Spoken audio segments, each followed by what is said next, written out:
কোনো চালু থাকা সামাজিক প্রকল্প সে 30 বছর আগের হতে পারে, 10 বছর আগের হতে পারে, কোনো সামাজিক প্রকল্প আমরা বন্ধ করছি না।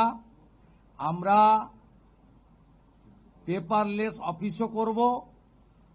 আমরা সমস্ত পোর্টালগুলোকে আপডেটও করব এবং সমস্ত বেনিফিশিয়ারি ডিবিটির মাধ্যমে, যেটা নরেন্দ্র মোদীজির নেতৃত্বে দেশের সরকার করেছে, ডাইরেক্ট বেনিফিট ট্রান্সফারের মাধ্যমে হবে এবং সবটাই স্বচ্ছতার সঙ্গে হবে।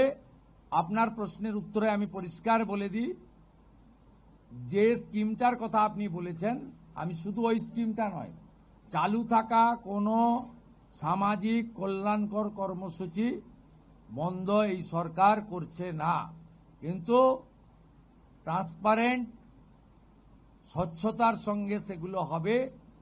কোনো মৃত ব্যক্তি তিনি কোনো সামাজিক প্রকল্পের সুযোগ পেতে পারেন না।